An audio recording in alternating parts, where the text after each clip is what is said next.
There's something I wanted to talk about, and that is about chemtrails or geoengineering. And I know that they are spraying aluminum in the atmosphere to what they say is to combat global warming. Can you talk a little bit about this aluminum that is being sprayed and what that is doing to our brains? What we were concerned about was the nano aluminum, that is making the particles so small that it's rapidly absorbed through the skin, through the mucous membranes, lungs. But also a particular thing of interest of mine was the fact that when you breathe air that contains nano aluminum, it's rapidly absorbed through the mucosa, the lining of the nose, and enters the olfactory nerves, which are the smell nerves. And these olfactory nerves carry this nano aluminum directly to the part of the brain that's first affected in Alzheimer's disease and most severely affected in Alzheimer's disease. And that's the entorhinal cortex and hippocampus. When you look at Alzheimer's patients and measure aluminum levels, you see the highest level at that entry point from the olfactory nerve into the entorhinal cortex. So we have good evidence that aluminum is entering the nose and entering the part of the brain that's affected in Alzheimer's, causing abnormalities in memory and learning, and attention and concentration. When you do this experimentally, you can trace this with a radioactive tracer and watch the nano aluminum pass along that nerve into the word I've got. And when I started looking it up, and one of the conferences in which their speaker was talking about it, they talked about using nano aluminum, and the reason they were using it, they say, well, it stays suspended in the atmosphere longer because the particle's so small and it acts like a cloud to reflect the heat supposedly back out to outer space. Well, the problem is it slowly descends down to the earth, enters the lakes and streams, plants take it up. So then the aluminum content of the plants we eat is much higher, the water we drink is much higher, and we breathe it. The filters in house filtering systems not small enough to filter it out, so gradually nano aluminum content inside your house elevates. And what we know is that nano aluminum is infinitely more inflammatory than normal sized aluminum. So it's more toxic to the brain once it gets in.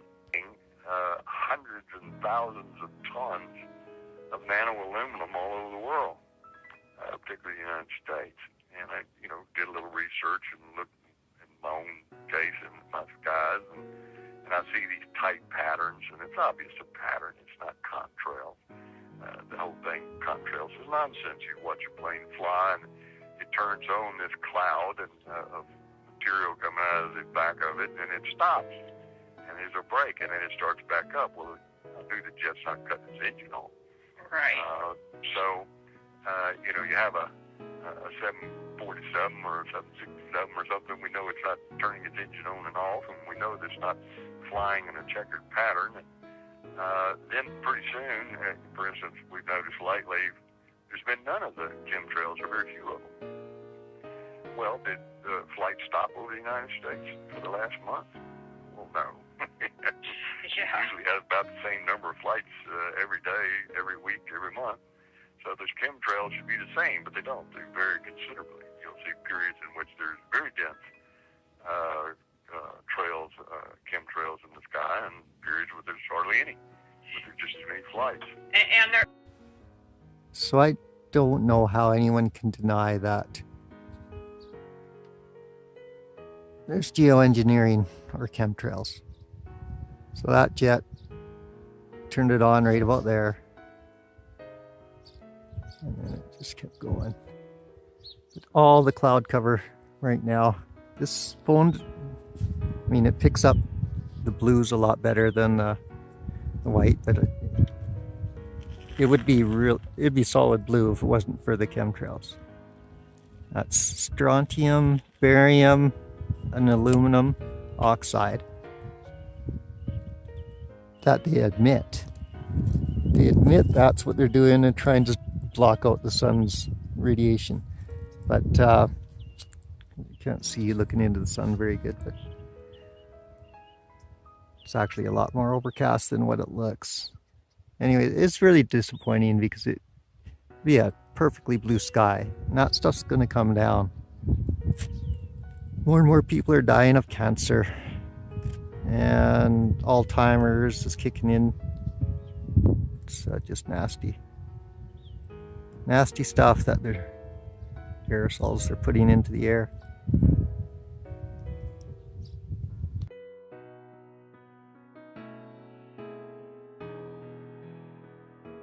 A geoengineering governance regime. It's a self-proclaimed regime. They asked for papers to identify things like, should we even involve the UN? Should we take into consideration human health impacts? What role will public perception and opinion play while we establish this solar geoengineering governance regime? Self-titled regime. So Patrick and I, we independently submitted papers. I hired a PhD. My paper delved into the human rights aspect that we MGI. Okay, it's an initiative to govern their solar radiation management, which is chemtrails, which is geoengineering. So these people are meeting, 24 scientists behind closed doors, to develop the plan for the regime to take hold to go full-scale deployment. Some days don't have chemtrails, right? Some days are clear. And really, the more clear days you get in a row, the more likelihood it is that you're going to get a grid pattern coming up. But this... We used to have the most blue skies,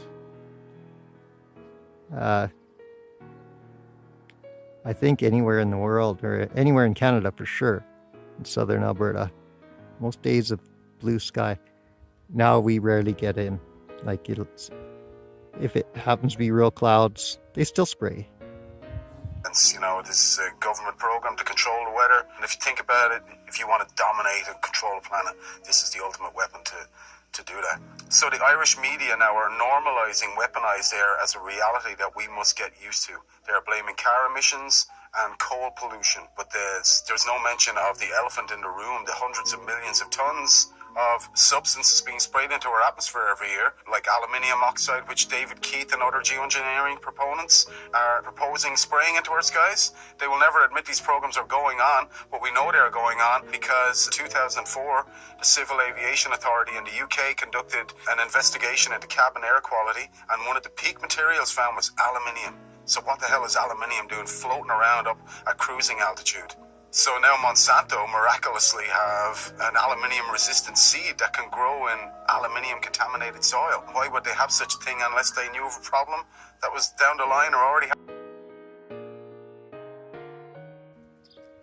That's probably 50% of NASA's budget is spraying chemtrails.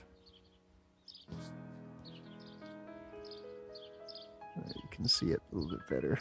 Yeah, it's not condensation. That one, I mean, they'll just spread out, just dissipate, but they won't disappear. They end up covering the whole sky, and that's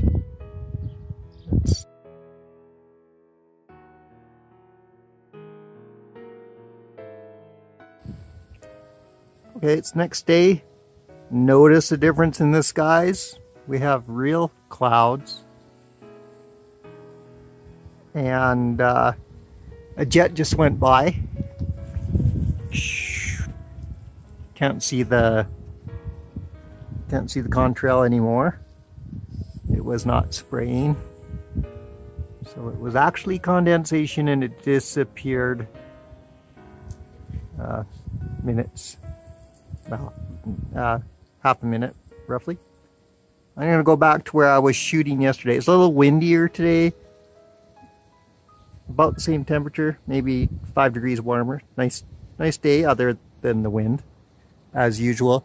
So I'm going to go up there. The reason I'm shooting from here is just so you can hear me, but I'll take a couple pictures and then I'll put a little video together and just show the comparison one day to the next.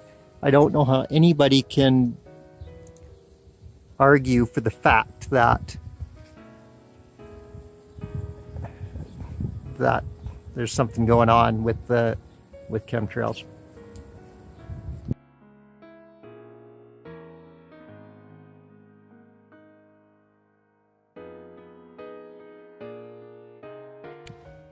So what we see here are cumulus clouds, real clouds made naturally, not those streaks, straight lines and crosses, crisscrosses and checkerboard patterns going through the sky. Yesterday they were mostly going east and west, with the odd one going across north and south. But of course we have, you know, earlier it was little overcast and then real cloud. It broke up, but you have blue sky. That's what it used to be like when I was a kid. That's what you would wake up, feel like that all day with, you know, the odd cloud. Hopefully they're going to build up and we'll get some rain. But anyways, yeah, that's the difference between one day and the next. You can just see that they go on, and there is no artificial streaks going through the air.